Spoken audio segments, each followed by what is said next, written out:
अब third number को proof करते हैं। a to the power 0 equal to 1 कैसे, हाउ, क्वेश्चन है ना, कैसे।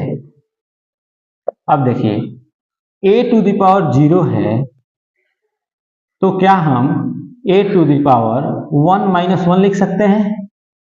1 माइनस 1 इक्वल टू 0 ही तो होता है।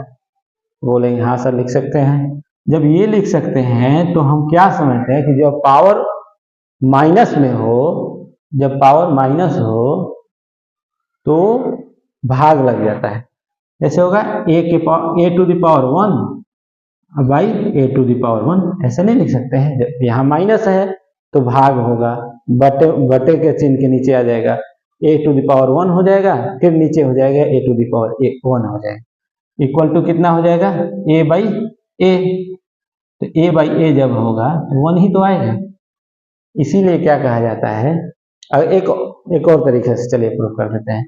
मान लीजिए a टू द पावर 0 है तो क्या हम a to the power 2 minus 2 नहीं लिख सकते हैं? लिख सकते हैं।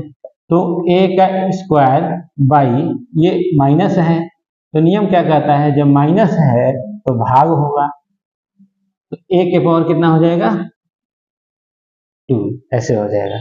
जब ये कटेगा तो फिर भी 1 हो जाएगा। तो ये क्या प्रूफ हुआ कि कोई भी बड़ी से बड़ी संख्या हो, उसका अगर एक्सपोनेंट 0 हो, घात 0 हो, तो उसका वैल्यू 1 हो जाता है। जैसे कैसे, मान लीजिए कि कोई डीएसपी हैं, डीएसपी साहब हैं, और उनका अगर पावर 0 कर देंगे तो भी क्या बन जाएंगे, जब डीएसपी तब थे ना जब आपका पावर था, लेकिन अब तो आपका एक्सपोनेंट ही 0 हो गया, घात ही 0 हो गया, इसका मतलब एक आम आदमी बन जाएंगे, दुबला पतला सीधा साधा अंक 1 की तरह हो जाएंगे। 1 कैसे होता है, न मोटा न ताजा, न लंबा न चौड़ा, एकदम खंबे की तरह सीधा अंक 1 हो जाता है। इसीलिए बोला जाता है कि इस दुनिया में पावर की बहुत वैल्यू है।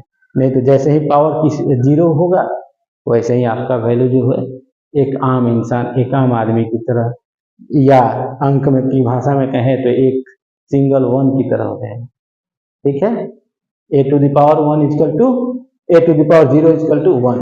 अगर मेरा ये समझाने का तरीका अगर आपको अच्छा लगे या आपको समझ में आ रहा है जो मैं पढ़ा रहा हूँ, तो कृपया चैनल को लाइक, शेयर और सब्सक्राइब कीजिए। Thank you. जय हिंद।